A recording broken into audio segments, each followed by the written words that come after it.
There is going to come a time where the beginning of the judgments of God will look a lot like our end. John 14:8-10. Philip says to him, "Lord, show us the Father, and it will be enough." Jesus said to him, "Have I been with you so long that you have yet not known me? He that has seen me has seen the Father.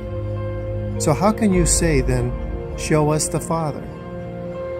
Don't you believe that I am in the Father, and the Father is in me?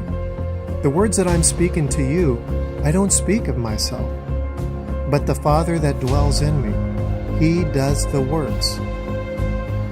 You would imagine that there will come a time the image of God in a man would be torn down. That image of God was placed in His Son, and the world has rejected Him.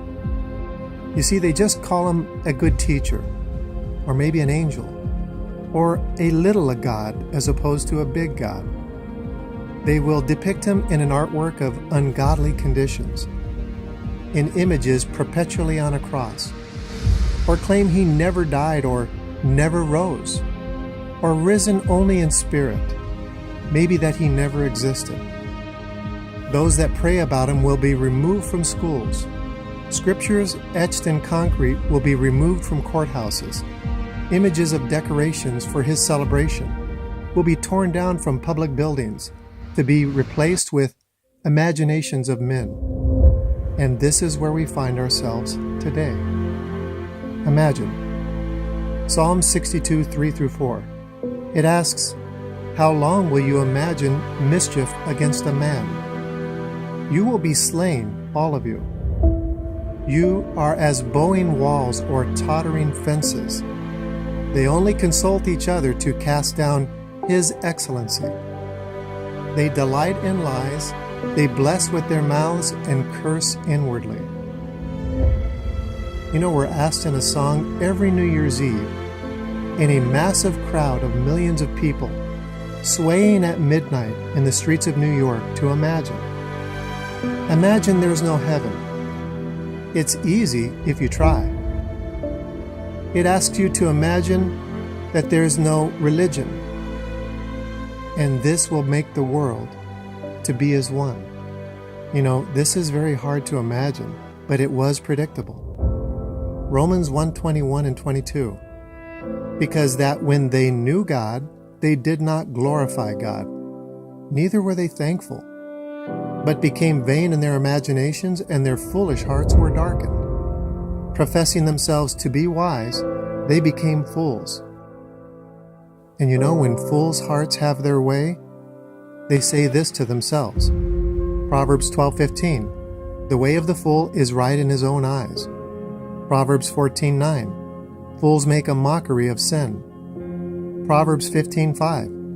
A fool despises his father's instructions. And in this there is a final resting place of a foolish imagination. Psalms 53:1. The fool has said in his heart, "There is no God." Verse 2. God looked down from heaven upon the children of men to see if there was any that did understand, that did seek God. There was none, no, not one. Many will imagine they have this God thing all figured out, but they don't, because they did not fear God. Verse 4 and 5. They have not called upon God, so there they were in great fear, where there was once none. God has scattered their bones. If you could have only imagined, or even knew, that it would be different in the end.